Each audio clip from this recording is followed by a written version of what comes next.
Minimum पनि म 25-26 सयले जित्छु। धेरै सपना छन् बैतडीका लागि। पुरानै पाराले भ्रष्टाचार त्यो हुन थाल्यो भने सौरी भन्छु, जनताका 10 पालिकामा कार्यक्रम राख्छु। म तलब खान लागि आए पनि होइन, म राजीनामा गरेर आउँछु। यो चुनावमा कति दिन निदाउनु भएन? म सुतिनँ, यो चुनाव सुतिनँ। तपाईँले बैतडीको बाघ हो, धनगढीको त्यत्रो मासमा त्यसरी बाघ भनेर भन्नुभएको थियो होइन? अहमता देखियो नि त। त्यो कस्तो भने जस्तो क्रिकेटमा दिपेन्द्र हेर बाघ हो। आकलन के गर्नु? मैले साँच्चीकै भन्ने हो भने सिगासको यो बेल्टमा मेरो पोजिसन यो होला भने मैले कल्पना पनि गरेको थिएन। अब अरू साथीहरूलाई गाह्रो हुन्छ जित्न भन्ने मैले यसको परिणामले मैले देखाइसकेँ जस्तो लागिरहेको छ। घन्टीप्रतिको मान्छेको एउटा आस्था र त्यो हेर्दाखेरि अब चाहिँ गाह्रो हुन्छ अरूलाई। तपाईँले कुन कुन पालिकामा बलियो देख्नु भएको थियो आफूलाई? म पाटन नगरपालिका मेरा लागि सबैभन्दा उत्कृष्ट हुनेछ। त्यसपछि आएर पुनपामा पनि मेरो राम्रो छ। इभन दनपा मान्छेले सोचेको नहोला यही नतिजा त्यहाँ पनि हुन्छ जुन अहिले 6 नम्बरमा भएको छ। सबैभन्दा चेतनशील उसमा मैले यहाँ लिइरहेको छु। मलाई लाग्छ मेलौली, पञ्चेश्वर, शिवनाथमा मेरो अहिले कम्पिटिसन नै हुन्छ।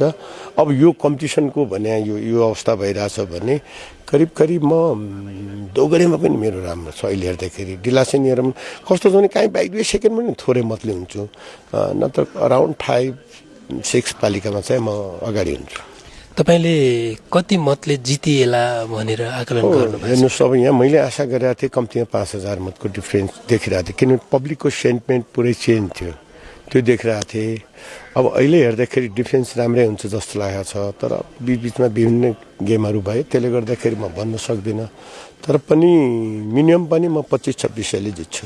अब जुन चाहिँ देशैभरि होइन राष्ट्रिय स्वतन्त्र पार्टीको पक्षमा जुन माहौल देखियो यसपालि होइन, यसले देश कतातिर भनेर सोध्दा के भन्नु? देशले परिवर्तन चाहिरहेको थियो। हेर्नुहोस्, विगतमा भइरहेका कुरामा अब पब्लिक सन्तुष्ट छैन भन्ने कुरा त भेरी क्लियर भइसक्यो र यसले चाहिँ अब देशलाई नयाँ उसमा शक्तिमा र नयाँ बाटोमा डोर्याउनुपर्छ। पुरानो प्रवृत्तिभन्दा अब नयाँ सोच लिएर अब जनताले तपाईँको डे बाई डे प्रगति के हो भन्ने कन्सेप्ट लिएर हेरिरहेको छ। म गाउँमा जाँदाखेरि राजनीतिप्रतिको वितृष्णाहरू छ।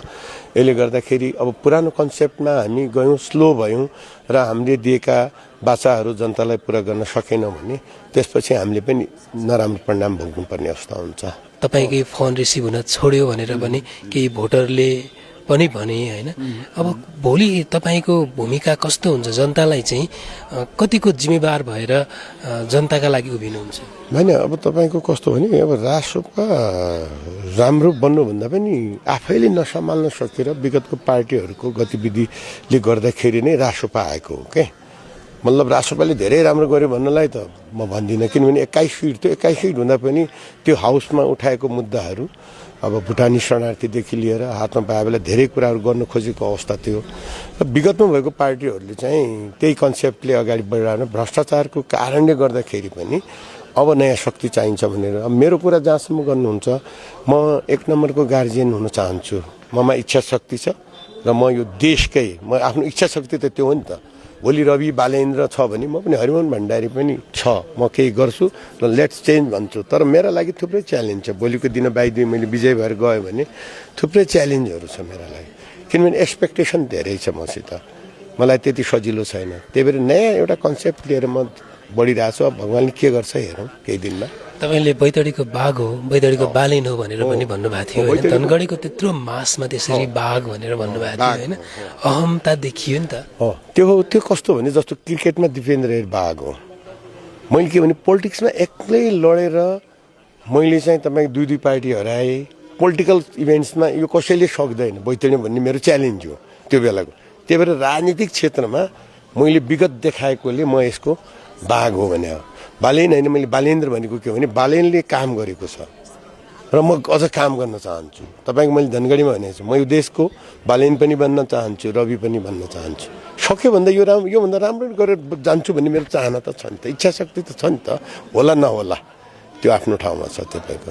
तर मलाई 2टा कुरा लाग्छ, एउटा भ्रष्टाचारको अन्त्य र अर्को चाहिँ सुशासन। जनताले चाहेको समयमा सेवा पाउनु पर्यो। बेस्ट क्वेसन यही हो।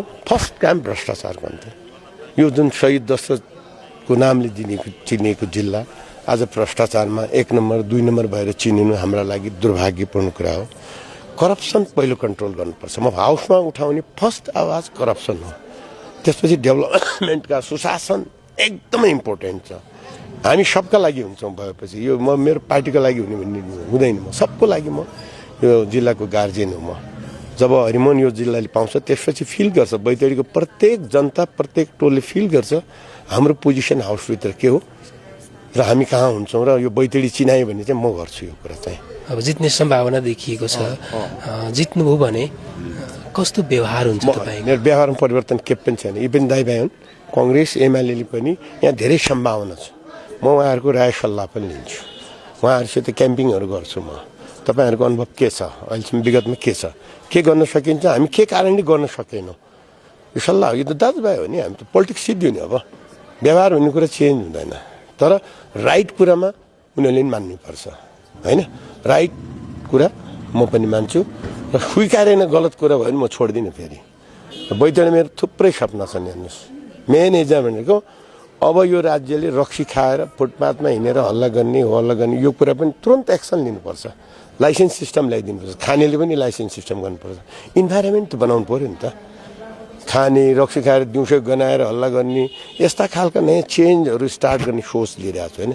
जग्गा तमाम छ, तराई खाली छ, यहाँका गरिबीलाई दिँदैमा के फरक, तर बसाइसराई चाहिँ दिने होइन। फेरि खाऊ गर खाऊ, सक्दैन भने केस मुण्डन गरेर निकाल्दै उनीहरूले। देश के छ दिने हो कि अपर्च्युनिटी दिनुपर्छ क्या, मौका दिनुपर्छ क्या। त्यही भएर हामी चाहिँ अब यो बैतडी बनाऊ है, लेट्स चेन्ज भन्ने हिसाबले म गइरहेको छु। तपाईँले जित्यो भने जिल्लामा पनि सुशासनको त्यो अपेक्षा गर्न सकिन्छ त? एकदम स्टेट। म सुशासनको कुरा त छोड, मेरो मान्छे पनि म छोड्दिनँ। हेर्नुहोस्, स्टेट फरवर्ड काम गर्नुपर्छ। सुशासन त चाहियो, आफ्ना लागि मलाई पनि चाहियो, जनतालाई पनि चाहियो, बैतडीलाई पनि चाहियो। सुशासन चाहिँ चाहिन्छ। यो चुनावमा कति दिन निदाउनु भएन? म सुतिनँ, यो चुनाव सुतिनँ। सुताउन त हेर्नुहोस् यस्तो थाकिन्छ, 2 घन्टा रेस्ट हुन्छ, हामी धेरै कुरा म निदाएन। म एक्लै भिडेँ, यत्रो टिमसित रासोपा त थियो, तर साथीहरू के थियो भने सङ्गठन थिएन, जनता चाहिँ रहेछन्। जनता रासोपा भइसक्यो त सङ्गठन थिएन, सङ्गठन जिरो अवस्थामा थियो साथीहरूको। तर कन्सेप्ट रासोपाप्रति चाहिँ जनता चाहिँ पोजिटिभ थिए। म एक्लै भिडेको छु, एक्लै ड्राइभ गरिरहेको छु। त्यस्तो बाटो छ, विकट छ, मैले त्यो हेरिसकेँ बाटो। हेर्नुहोस्, पहिलो त्यो खतरा बाटो टाल्नुपर्छ है। एटलिस्ट त्यो मोडहरू छ नि, त्यसमा तपाईँको ढलान गर्न त धेरै लाग्दैन नि त, त्यो रिस्क त हटाउनु पहिला। मोडमा खस्छ नि गाडीहरू। म त टेक्निकल अनुभव भए मान्छे नि त हो नि त। त्यही भएर यी बाटाघाटा पिसफुल बनाउनुपर्छ। अब पालिका पनि जित्नुपर्छ, हेर्नुहोस् प्रदेश पनि जित्नुपर्छ। अब हामीले पहिला गुमेको बैतडीको 1 नम्बर एजुकेसनमा नि 1 नम्बर भएको, सारा 1 नम्बर भएको जिल्लालाई 1 नम्बर बनाउँछ हरिमोहनले, त्यो हाउसमा जान्छ हरिमोहन अब भन्ने चाहना राख्नु होला तपाईँ।